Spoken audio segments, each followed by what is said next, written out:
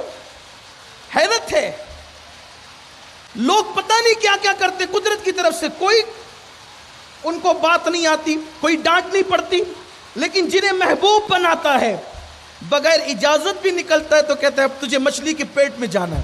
اس طرح کی بے شمار باتیں. تو جو اپنا ہوتا ہے غصے کا اظہار بھی اسی پہ ہوتا ہے. معاذ اللہ میں یہ نہیں کہہ رہا ہوں کہ انبیاء پہ اللہ نے عتاب کیا، میرا مسلک مکمل ادب ہے.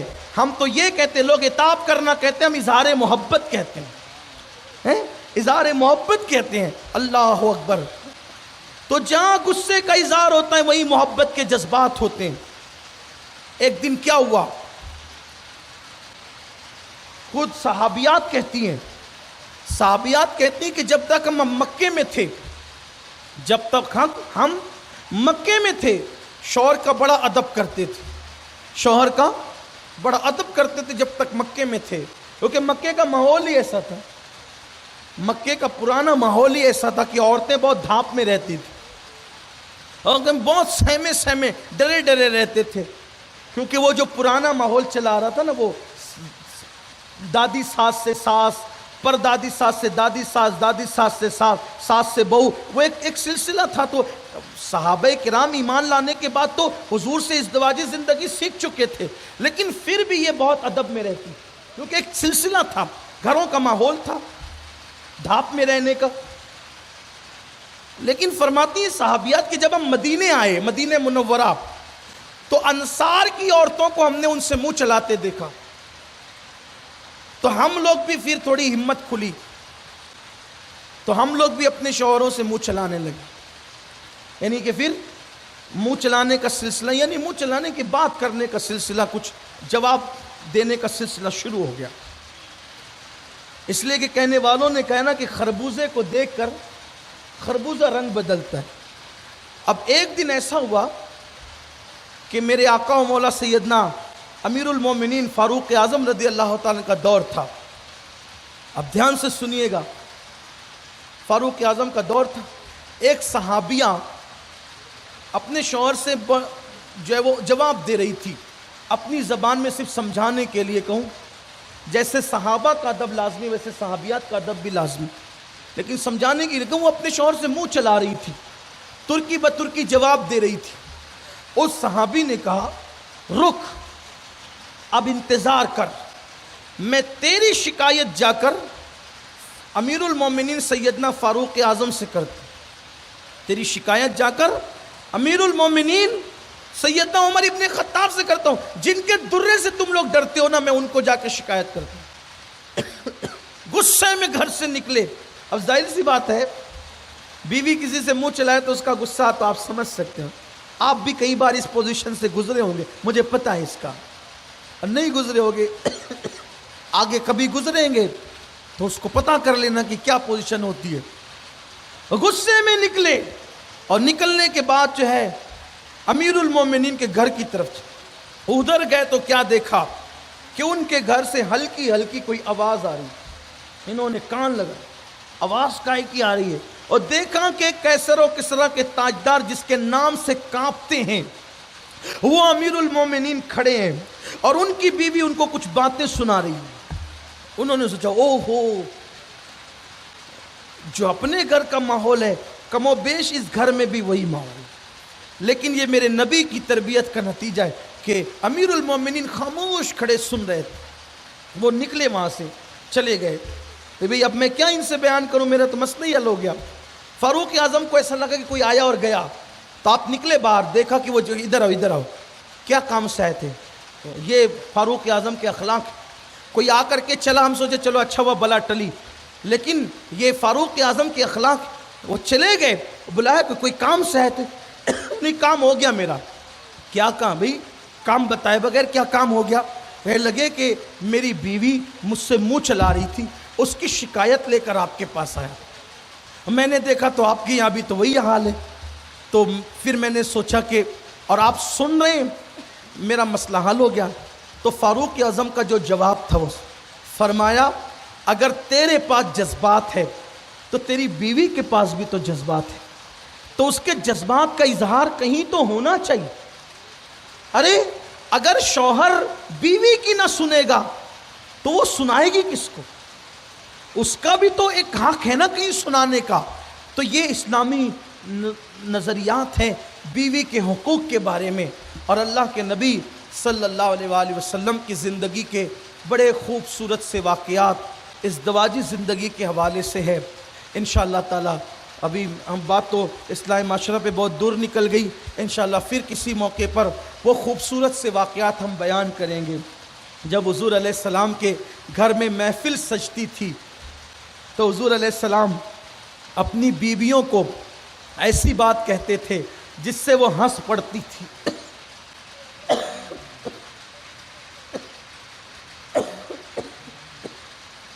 جس سے وہ ہنس پڑتی تھی، مسکرا پڑتی تھی۔ گھر کے اندر وحشتوں کا ماحول نہ تھا۔ حضور علیہ السلام کے گھر کی جو چار دیواری تھی، اس چار دیواری میں گویا کہ ایک انجمن رہا کرتی تھی۔ وہاں پر میرے آقا ان کو اللہ کے خوف کی باتیں سنا کر جہاں رلاتے تھے، وہیں پر ان کو اپنی محبتوں سے ہنسنے کا موقع بھی عطا کرتے تھے۔ جہاں ان کو زہد کی تعلیم دی جاتی تھی، وہیں ان کے ساتھ کبھی کبھی دوڑ بھی لگائی جاتی تھی۔ ہاں اللہ اکبر، ان کے مطالبات بھی پورے کیے جاتے تھے۔ ایسا نہیں، آج کل تو یہ تقوی کا مطلب یہ سمجھ رکھا ہے کہ گھر میں جاؤ، آنکھیں تانو، بھوے چڑھاؤ، موچوں پہ تان دو، جناب سے بڑھ کر کوئی متقی نہیں۔ ارے تیرے تقوی کی حیثیت کیا ہے؟ میرے نبی صرف متقی نہیں تھے بلکہ سراپا تقوی تھے، اس کے باوجود بھی اللہ کے رسول اپنی بیویوں کے ساتھ جو ہے وہ گویا کہ دوڑ لگاتے تھے، اپنی ازواج مطہرات کے ساتھ ہنسنے کی باتیں کرتے تھے۔ ام المومنین عائشہ صدیقہ رضی اللہ تعالیٰ عنہا کو زمانہ جاہلیت کے شعراء کے اتنے اشعار یاد تھے کہ حضور علیہ السلام ان سے جو ہے وہ شاعری بھی سنا کرتے تھے، ان سے شاعری بھی سنا کرتے تھے، وہاں ہنسی بھی ہوا کرتی تھی، بلکہ کبھی کبھی ام المومنین اس طرح کی باتیں کرتی تو حضور علیہ السلام ان سے جو ہے وہ سوالات بھی کر لیا کرتے تھے، وہ جواب بھی دے دیتی تھی، پھر وہ بھی حضور علیہ السلام سے ایسے سوال کر لیتی تھی اور وہ جواب دیتے تھے۔ جیسے ایک مرتبہ ام المومنین کے یہاں ایک گھوڑا تھا، گھوڑا، اور اس گھوڑے میں پر لگے ہوئے تھے۔ ایک دن حضور نے مسکرا کے کہا، عائشہ کیا کبھی کسی گھوڑے میں بھی پر لگے ہوتے ہیں؟ عائشہ کیا کبھی کسی گھوڑے میں بھی پر لگے ہوتے ہیں؟ ام المومنین بہت حاضر جواب تھی، فوراً کہا یا رسول اللہ، حضرت سلیمان علیہ السلام کے گھوڑے کے تو پر تھے نا، تو یہ گھروں میں ماحول تھا اور شوہر